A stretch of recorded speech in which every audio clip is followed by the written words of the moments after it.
On the last episode of Qavah, we left off where Frani Fox and her husband had a thriving youth ministry.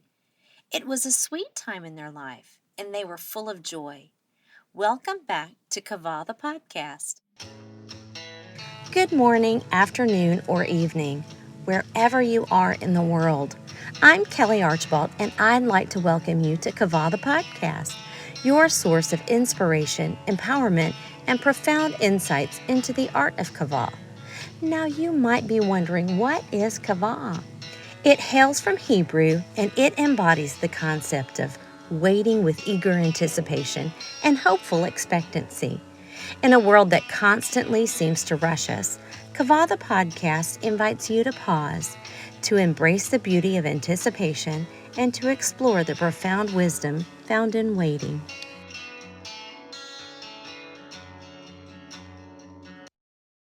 The accounts shared on this podcast, including this episode, reflect the guests' thoughtful recollections and opinions of experiences perceived and occurring over many years, including childhood memories which may be fallible and limited by perspective and trauma. Persons may have different memories regarding certain events. We were married. We did not have children. Okay. We had our first son in 1993, and such a blessing. He was such a blessing and such a big part of that youth group. By the time he was 2, he'd been to Mexico 10 times. Oh, how fun. He had gone everywhere. Those kids loved him, and some of those kids named their kids after him. Oh, my goodness. Yeah. It's amazing how little people can impact teenagers. Mm-hmm. Really wonderful, wonderful years of ministry. That's awesome. So you, Bible college, and then you came back, and then after... He actually went to a junior college, and I went and got my nursing degree. Okay. So both of us were still doing school. Oh, wow. And ministry and working hard, and those things were a huge blessing. Right. And then because of his degree that he received from a junior college and our Bible college, a seminary actually contacted him and said, we'll put that together and we'll move to LA. I mean, you can come to LA and we'll put you in seminary. Oh, wow. Which was kind of a miracle in itself. Yeah. And then we have miracle after miracle of how God provided during those years. But I always felt that we were a unit and that his successes were also my successes. Right. Absolutely. So off they went to Los Angeles to build their life together. But the City of Angels turned out to not be as glamorous as they expected. And so when he was in seminary, and you have a little one, and you're in school, and how's living? Well, that was challenging. Those were really tough years. He'd work nights, midnight to 6. I'd work days, 7 to 3. So he would stay up all night, stay up all day watching the little one. Wow. Or he would stay up all night and go to seminary the next day. So we did a lot of really, really hard things. Oh, my goodness. To achieve the goals that we were trying to achieve. We did a lot of really hard things financially. Those years we couldn't afford diapers. We couldn't afford food. We really worked very, very hard. And, I can remember going to work and hiding all the knives in the house because I didn't want him to fall asleep and have the little 2-year-old find stuff he couldn't, Oh, my goodness. So those were trying times, but the Lord provided a really great job in a miraculous way, as he always did for us. Everything was a miracle, and I don't mean that cliche. He really provided for us in miraculous ways. We'd go to the park, we'd meet somebody who had a great job, and on and on. So many times throughout our ministry and our life, God would provide to the exact dollar amount, and he was so faithful. I can remember being in Bible college, and we lived on $25 a week. I'm not exaggerating. We had our dorm paid for. And this is not the 40s. This is not the 40s. This is the late 80s, early 90s. My goodness. And so we would spend $20 on groceries and $5 on gas. And we became great big walkers because we had no money to go anywhere. So we started walking. And we walked for 30 some years based on that beginning. Wow. But I needed, at that time, I needed some medical testing. And a little old lady from a church that we were at previously wrote a check to us for an obscure amount of like $481. Wow. So I go to the doctor and the test is $481. Wow. And it seemed that God just kept doing things like that for us the whole way. He always provided like that. And he gave us a sweetness in that simplicity. And I think that's why I love simplicity so much, because in simplicity, you can see him. There's not a lot that that he's competing with. And so you can see him in a greater way. This God that they had dedicated their lives to was coming through for them. As they walked in faith, they walked in miracles. But Franny was still seeking truth. Even with her husband, her son, and another one on the way, she felt like she was drifting along in doubt. And so what happened after that? He became a youth pastor again, and we worked it for another church, and I had another son, another wonderful, wonderful son. And this sweet little family was going along, but, still we had never had like counseling for the things that we'd been through. Yeah. And ministry can take over a family easily. And probably 10 or 11 years in, there was some issues with work and reality.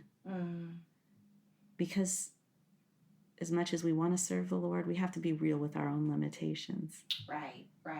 And so you're home with two little kids, and he's working and in seminary. Okay. At this time, there's no times where I didn't have a car, even if the kids were sick or whatever. It was again, very challenging, but I never felt that it wasn't worth it. Right. And there's so much scripture that I felt, God's loving kindness is better than life. Like I felt the choice to choose the Lord over and over and over again. And the temptations were resentment, probably. That was a big temptation. I wasn't always successful with that. But the things of our heart are the real things that we're challenged with, And so the physical and real challenges were there, but the heart challenges were bigger. And at the time, the internet hadn't happened yet. Right. And so there was really no way to seek counsel. And I felt as a youth pastor's wife and a pastor's wife, I had to be perfect. And that's a great big issue that the Lord is showing me now that is so false. But in that perfectionism, I hid my feelings. And in that, I didn't feel that I had a right to take up space. Because other people's needs were more important than mine. And that's kind of the belief system that I had adopted is if you want to be great in God's kingdom, learn to be the servant of all. Right. And we were brave servants. Like we'd go street witnessing in Palm Springs. We did a lot of great ministry. I really want to keep saying that. Just amazing. Led a lot of people to Christ. Discipled a lot of people. Loved a lot of people. Yeah. But in doing that, none of that's wrong. It's all right. I wasn't loving myself. And I didn't even really know how. So one of the ways that I could tend to myself was Christian radio because it's free. Yeah. So I would listen from 7 a.m. till 1 o'clock every single day. And I would seek and listen and listen and listen, trying to find answers that I couldn't find. And I also would go to the public library and check out books, even because I couldn't afford books. Right. So I read all kinds of books, the best I could get at the public library. Yeah. So what were you seeking? I was seeking wisdom. I was seeking how to have successful relationship because I would say getting married at 18 and 19 out of troubled homes, you really don't have the skills, even with all of the biblical training. Right. There's still an element of not knowing how to respect somebody else. Okay. So you were seeking wisdom. Seeking wisdom. And he did give me wisdom. He taught me so much, and I would apply what I could learn so that I could have success. I wanted to be successful for my kids. Yeah. I wanted to create stability for my kids. Right. And I loved the Lord, and I loved my husband. I wanted to create what I could. Yeah. I wanted a different life than what I had experienced.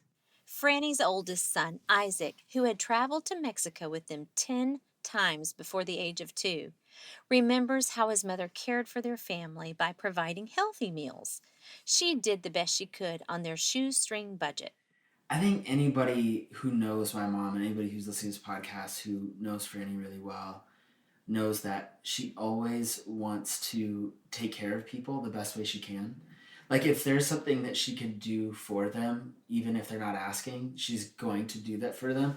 And I experienced this at a really early age, like probably around the age of 4 or 5, where one time she had made me a quesadilla.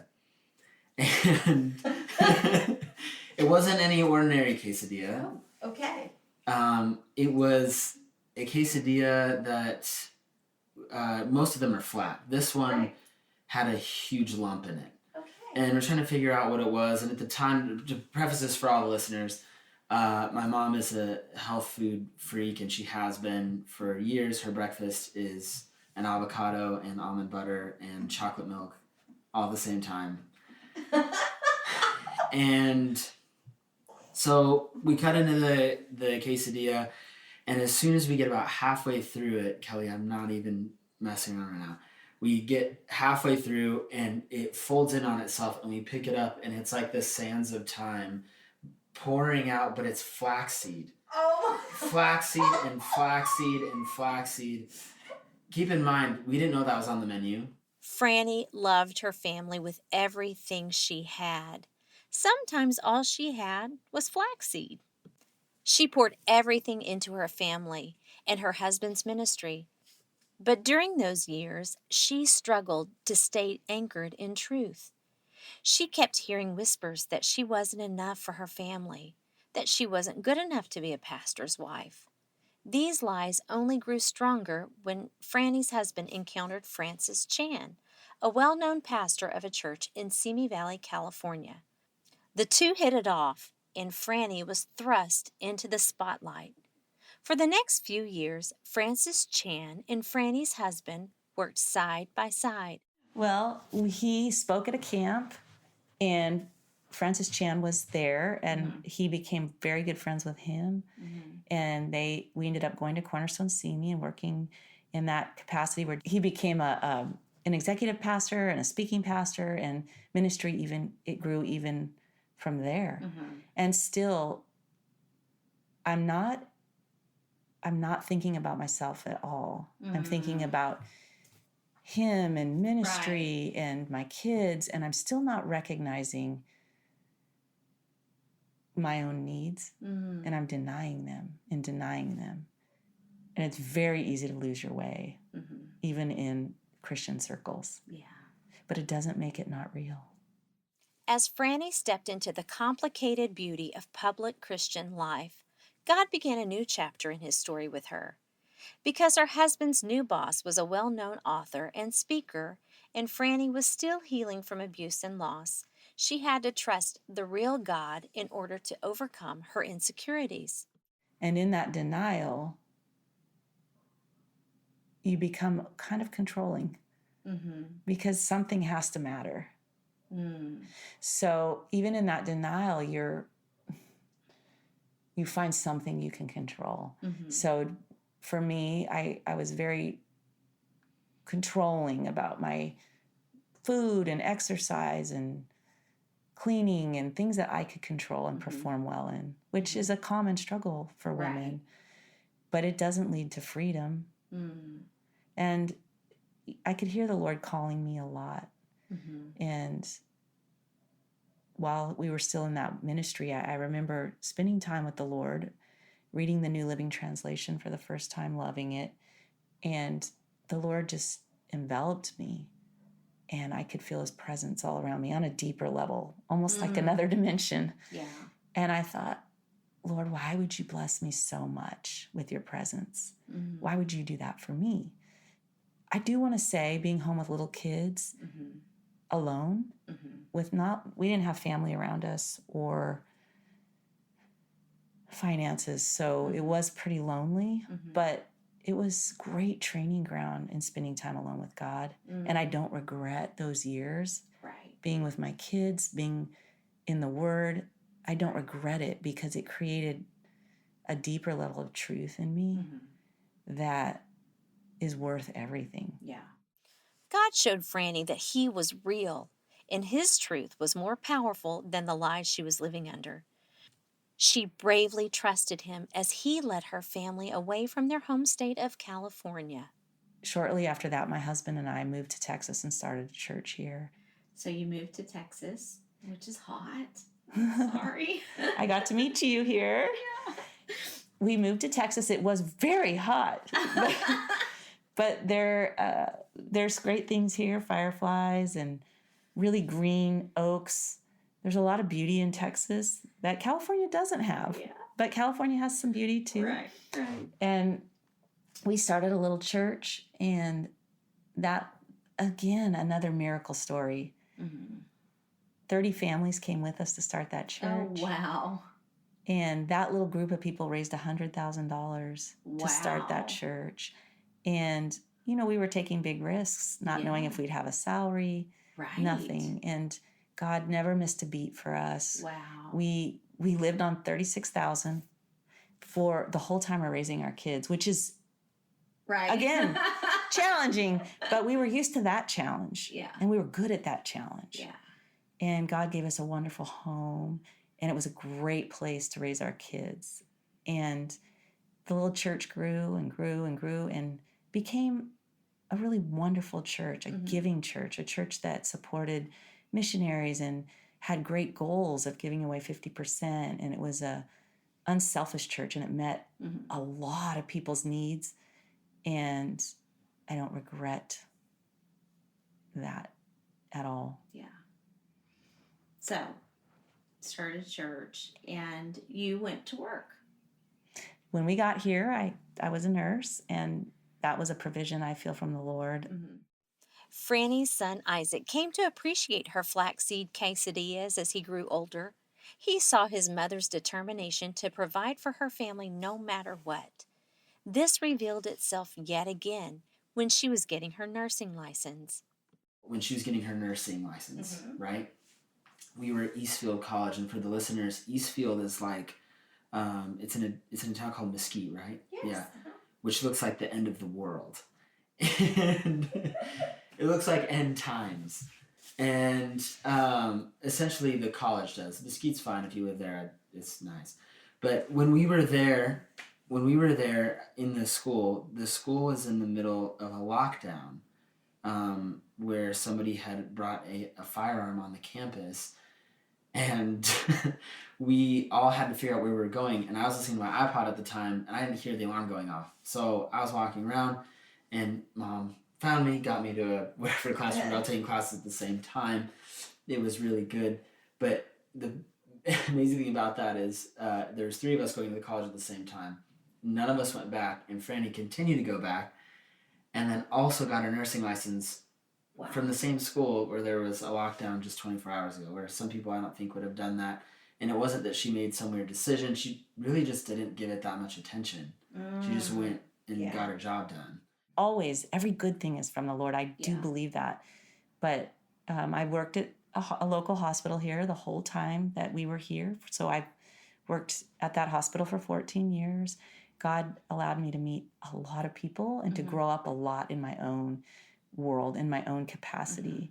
And I see every single thing God does in my life as a stepping stone to learning something more about myself and about Him. I know that you, in your work life, you impacted a lot of people and were able to even baptize some women. Well, it was so great because, again, the Lord is so amazing. And I've had some great experiences at work, even talking with doctors about their faith. Yeah. And patients coming out of anesthesia and talking during, as we're talking about the Lord. But some of the women that I've met there, I've been able to direct towards Christ. And then they ended up coming to our church, and I was able to baptize 2 women from the hospital, and one had cancer, and she became a sweet friend of mine, and God used that relationship for provision for this time in my life. Right. And he does that every time. Every time if I need something, one of my life verses is the Lord is my shepherd, I have all that I need. And everyone that knows me knows that is a verse that I don't just say, I count it as true. Right. And so if I'm going to need something, he's going to bring it. Right. And I can't see it unfold, but he does that. And if I don't have it, I don't need it. And that is really what I believe in my heart. If I could say how strongly I believe that, it's my core. Right. That is my core belief. Yeah, absolutely. So, church, that's been a huge part of your life in the past however many years. I would say that nursing, church, teaching, discipleship, those are the things that I've done with my life. Yeah. And it's, you've impacted many, many people with your life. Thank you. They've impacted me too. Yeah. With her husband starting a church in a new state and her heart still struggling with insecurity and doubt, Frani wondered if she was enough for her family and her church. This battle against lies got even more challenging in the next chapter of her life, when she experienced a loss she would never have imagined. Join us next time for episode 3 of Frani Fox's story. Thank you for joining us on this episode of Qavah the Podcast. Be sure to download episodes and subscribe to Qavah wherever you listen to podcasts, so you never miss an episode filled with inspiring stories and unwavering determination. If you'd like to become a sponsor, have a story of hope that you'd like to share, or know someone whose journey deserves to be heard, we invite you to reach out to us at qavahpodcast.com. That's QAVAH podcast.com. Until next time, may your journey be filled with renewed hope, and may you continue to find strength in the stories we share.